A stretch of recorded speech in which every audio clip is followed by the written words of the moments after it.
Hello dear TYBSC. So in the last lecture we have completed our innate immunity chapter, and in this lecture we are going to start the new chapter which is immunoglobulin. So here we are going to see the different types of immunoglobulin, what is immunoglobulin, and other than that we are also going to see the molecular basis of the immunoglobulin structure. So talking about the immunoglobulin, we must be confused with that immunoglobulins are only antibodies or what. So there is one concept that all the antibodies are immunoglobulins, but all the immunoglobulins are not antibodies. That means कि सभी immunoglobulin जो है वो antibodies नहीं होते. Y? Because आपने अगर सुना होगा बी सेल्स पे बी सेल रिसेप्टर प्रेजेंट रहते हैं. So that B cell receptor is also a type of immunoglobulin, but वो एंटीबॉडी नहीं है. तो ऐसे कुछ इम्यून सेल्स पे जो है रिसेप्टर्स प्रेजेंट रहते, they are all type of immunoglobulins, but they are not antibodies. Antibodies are like secretory molecules और जो सोल्यूबल मॉलिक्यूल्स होते हैं which are present in the blood are the antibodies. तो इसके वजह से वी कैन से कि एंटीबॉडीज, सभी एंटीबॉडीज जो है वो होती है इम्यूनोग्लोबुलिन, वो इम्यूनोग्लोबुलिन के लाइक फैमिली को बिलोंग करती है, that is globulin. But all the immunoglobulin they are not the antibodies. Receptors कभी एंटीबॉडी जैसे एक्ट नहीं करते. देन दिस इम्यूनोग्लोबुलिन्स वो एक ग्लाइकोप्रोटीन्स होते हैं. They are the antigen binding glycoproteins and they are synthesised by the B cells only, and each with different amino acid sequence and different antigen binding region. तो इनकी property है कि सबकी जो है एंड अमाइनो एसिड सीक्वेंसेस में थोड़े थोड़े वेरिएशन, दैट इज़ वाई वो स्पेसिफिक होते हैं towards the antigen, towards the specific antigen. Then basic structure of the antibody, I'm sure you must have seen it in the previous year as well and also in the 12th standard, but here you again have that structure of the immunoglobulin to study. So you all know that immunoglobulin is a Y-shaped molecule and it is made up of mainly two chains, heavy chain and the light chain. जो heavy chain होती है, so you can see the structure here. Okay, so the heavy chain है, it is more of molecular weight and the light chain is of less molecular weight. And you can see the Y shape का जो main जो inside वाला आपको जो part दिख रहा है which is complete Y shaped, it is the heavy chain. They both are the heavy chain and the outside part is the light chain. जो heavy chain है, it is made up of only two molecules or the two types of we can say components, which is lambda and the kappa. And the heavy chain is made up of around 5 regions, which is alpha, which is gamma, which is delta, which is mu and epsilon. जो आप आगे जाके इनका main function देखने वाले को Q, इनको ऐसे इनका क्या रोल होता है. So now this immunoglobulin, there are like I will tell you the theoretical part of it. So ये जो दो regions है, heavy chain and the light chain, they are bound to each other by the disulfide bonds. and जो hinge region के पास जो bond है, जो main structure को Y shape देता है, जो structure को hold करता है, it is called as the weak hydrogen bond, जो we know non covalent bond है. So this all the bonds leads to the formation of the structure of the immunoglobulin. and immunoglobulin की बात करें तो ये जो इम्यूनोग्लोबुलिन है which has the different types of the regions, इसी के बेसिस पे हमने एंटीबॉडीज़ को या फिर इम्यूनोग्लोबुलिन्स को क्लासीफाई किया है इनटू 5 क्लासेस. अगर उनमें अल्फा चेन है then it is called as IgA. If they have the gamma chain then they are called as IgG. If they have the delta chain then they are called as IgT. If they have mu chain then they are called IgM, and if they have epsilon chain then they are called as IgE. So this is about the immunoglobulin basic structure. तो कुछ याद नहीं रखना, heavy chain होता है, light chain होता है. One more important point here is कि उनका जो टर्मिनल रीजन है उस पर कार्बोक्सिल ग्रुप होता है. You can see the end point जो होता है इनका, it has the COO group, and the upper part of them of this structure they have the amino group, that is NH3 group. So यही होता है the basic structure of the immunoglobulin. along with that उनमें एक FAB region, fab reason होता है and FC reason होता है. Fab reason जहाँ पे एंटीजन बाइंड होता है, एंटीजन बाइंडिंग रीजन है. एंड FC रीजन जो है वो कांस्टेंट रीजन है जहाँ पे कुछ ज़्यादा चेंजेस नहीं होती, अलेलिक बेस पे चेंजेस होती है, ज़्यादा चेंजेस नहीं होती है, that is why it is called as the FC region. FC means constant also, and it is also known as F crystallised region. Crystallisation because जब साइंटिस्ट ने एक्सपेरिमेंट किया था, उन्होंने जब प्रोटीएज से ट्रीट किया था एंटीबॉडी को, तब वहाँ पे डिवाइड हुआ था हाइंज रीजन पे. हाइंज रीजन जो है वो मेजर रोल प्ले करता है फ्लेक्सिबिलिटी में. तो उस रीजन पे अटैक हुआ था पेप्सिनेस का, और उसके वजह से फ्रैगमेंट्स में डिवाइड हुआ था antibody. And that antibody leads to the 3 fragments, और जो 2 फ्रैगमेंट्स है वहाँ पे फैब रीजन होता है, विच मीन्स कि वहाँ पे जो है एंटीजन एक्चुअली बाइंड होता है. एंड FC रीजन जो है वो कांस्टेंट रीजन है, मतलब वहाँ पे ज़्यादा चेंजेस नहीं रहते. एंड आपको पता है FC रीजन जो है हमने कॉम्प्लीमेंट में देखा था, तो वो कॉम्प्लीमेंट पाथवे में इम्पॉर्टेंट ऑप्सनाइजेशन में रोल प्ले करता है, और जो हमने क्लासिकल पाथवे देखा था वहाँ पे. So this is about the antibody structure. Then talking about the hinge region. Hinge region की एक प्रॉपर्टी है कि वहाँ पे प्रोटीएजेस का अटैक हो सकता है. तो it is made up of about 30 to 60 amino acid, and it is rich in the lysine, cysteine and the aspartic acid, and it is susceptible for the several proteases. It is very it has the function कि वो flexibility देता है. जब antigen जब bind होता है antibody को, तो ऑब्वियसली उसको कुछ स्ट्रक्चरल चेंजेस करने पड़ते हैं अपने में. तो ये फ्लेक्सिबिलिटी स्ट्रक्चरल चेंजेस करने के लिए कौन देता है? It is given by the hinge region of the antibody. Then different biological and chemical properties of the antibodies या फिर इम्यूनोग्लोबुलिन्स. तो जनरली इम्यूनोग्लोबुलिन जो है वो 5 क्लासेस में डिवाइडेड है, based on the region which is heavy chain में कौन से उनमें चेन्स प्रेजेंट है. तो उसके बेसिस पे there are 5 types of the immunoglobulins. तो IgG we are going to see the first one is the IgG, जिसकी हम biological and chemical properties study करेंगे. सो IgG जो है it is the monomeric structure. उसकी बात करें तो उसके डिफरेंट, अगर बात करें मोनोमेरिक है, बट अगर डिफरेंट ऑर्गेनिजम्स में प्रेजेंट है या डिफरेंट फॉर्म्स में प्रेजेंट है, तो उसमें it may have the allelic changes, allelic level पे चेंजेस है. तो वो चेंजेस से के बेसिस पे it is divided into the different types like IG2, IgG2, IgG3 and IgG4. मतलब पूरे जीन में चेंजेस नहीं. जैसे आपका एंड्रॉयड मोबाइल है, आपका और किसी लाइक उसी कंपनी का दूसरा वर्जन एंड्रॉयड मोबाइल का is same like the gene का different version, it is called as allele. तो उस अलीलिक लेवल पे चेंजेस हो तब उनको डिवाइड किया है IG2, IG3, IG4 में. देन ये इसकी बात करें तो ये जनरली जब हम बचपन में लाइक इफ़ चाइल्ड की बात करें तो उनमें it is produce in the child only. तो वो वहाँ पे प्रोड्यूस होता है, वहाँ पे अलीलिक चेंजेस होती है, एंड वही लाइफ लॉन्ग रहता है. सो द अलीलिक जो IG3 है उसमें भी it has 60 amino acid long hinge region and contain 10 amino. उसमें जो बाकी है, मतलब बस IG3 जो है वो स्पेशलाइज्ड है, और वो उसमें हाइंज रीजन थोड़ा बड़ा है which is 60 amino acid long, और बाकियों में it is about 10 amino acid long. Then it is a monoclonal in nature. That means if it has the high affinity for the single epitope. Monoclonal है, मतलब बस एक ही antigen को bind करने की एबिलिटी रखता है.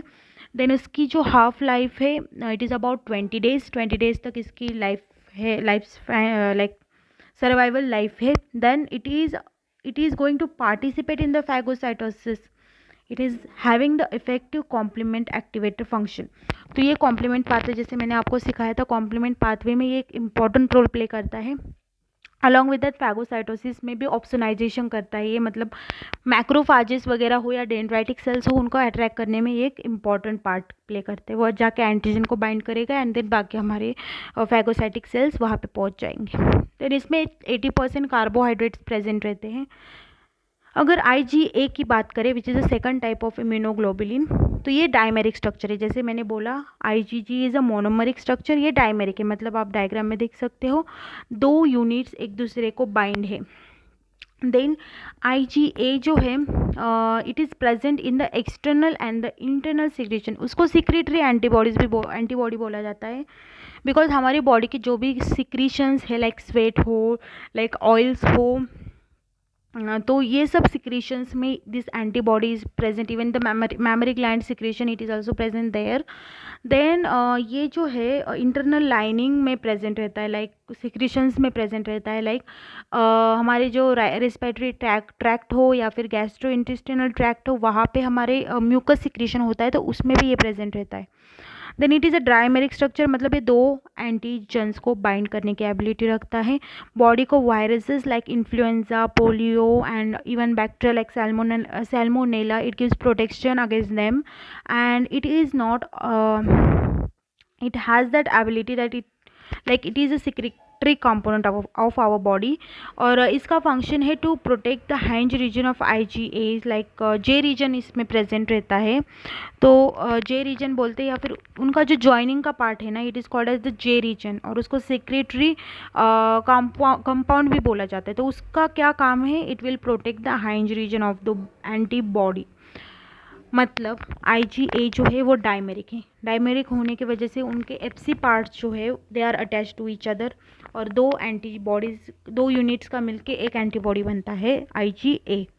तो वो जो है वो जॉइनिंग पार्ट जहाँ पे है, they have the secretory component और the secretory compound over there, जो प्रोटेक्ट करता है हाइंज रीजन को of the both antibodies. Then IgM की बात करें तो IgM is having the highest molecular weight. It is the largest antibody produced. Remember this point, IgM is the largest antibody produced, and it has the important role in the primary immune response. So obviously it is present like from the newborn, ये present रहता है newborn में, जो immunity है, जो newborn को immunity देता है, it is given by the IgM only, और पेंटामेरिक स्ट्रक्चर है IgM का, and pentameric means 5 units are attach together like a circular form में वो एक दूसरे को अटैच है, एंड पेंटामेरिक स्ट्रक्चर है। Immune response, primary immune response देता है to the infant. Then it is the most effective complement activator, it is also a type of the complement activator, जैसे हमने IgA में भी देखा, देन IgG में भी देखा। Then it is the most effect, it contain the antigen binding site with the maximum only 3 antigen can interact with due to the steric, मतलब सभी एंटी उसके यूनिट्स पे एंटीजन बाइंड नहीं होता, बस 3 यूनिट्स पे एंटीजन बाइंड हो पाता है, though it is the pentameric structure 5 unit का बना है, then also only 3 antigen can bind to it. Then it is a poly like first defense of the it gives the first defense against the blood infection, मतलब ये blood infection like blood में present होने की वजह से it gives the first line of defense, जो हमने सीखा था, it gives the first defense. Then it contains the J chain that is disulfide bounded to the C terminal of the end of the mu chain. अभी ये जब हम gene देखने वाले ना, लाइक मॉलिकुलर बेसिस पे हम स्टडी करेंगे, तब आपको ये अच्छे से समझ आएगा। सो ये जो है अभी आपके नॉलेज के लिए, it is having the J chain that is disulphide bonded to the C terminal of the mu heavy chain. जो J चेन है लाइक डाइसल्फाइड बॉन्डेड है, वो J chain is again bounded to the C terminal of the C terminal end है, मतलब COOH like reason है, उसके heavy chain के unit को विच इज़ म्यू यूनिट पे बाइंड है, जो आपको नहीं समझ आएगा, बट आप डिटेल में देखोगे तो we will understand it better. It is polyclonal in nature, that means it has the 5 units in it. Then polyclonal है, that means it can bind to the many antigens, that is why it is called as the polyclonal. Then IgE is the monomeric structure, again it is also of single unit, it is produced in the response to allergy. कौन से antigen कौन से antibodies response to allergy is IgE, So IgE response is an antibody which is generated in the response to allergy or the hypersensitivity. Then the receptor are that on the basophil and the mast cell. आपको पता होगा mast cell जो है वो important role play करती है allergy reactions में, शायद आपको आगे होगा वो next chapter में. And basophils भी they have the granules in them, जो थोड़े एंजाइम्स उनमें होते हैं जो हाइपर सेंसिटिविटी रिएक्शन देते हैं, इन्फ्लामेशन रिएक्शन देते हैं. तो ये जो IgE है they have the ability to response the allergy. Then there is it play important role in the hypersensitivity reaction, as I told you. Then IgD is also having the monomeric structure. It is present in the blood and the surface of the B lymphocyte along with the IgM. जैसे ही मैंने आपको सिखाया था IgM जो pentameric है वो and ये दोनों मिलके ब्लड में प्रेजेंट रहती है, बी लिम्फोसाइट के स्ट्रक्चर पे भी प्रेजेंट, लाइक बी लिम्फोसाइट के एज एन रिसेप्टर के फॉर्म में भी प्रेजेंट रहती है. It helps in the antigen recognisation by the IgM on the B lymphocyte. मतलब ये IgM को कहीं ना कहीं हेल्प करती है to recognise the antigen. Then it is first discovered in the patient having the multiple myeloma, जो disease है उस पेशेंट में ये फाउंड हुई थी first. And then the characteristics.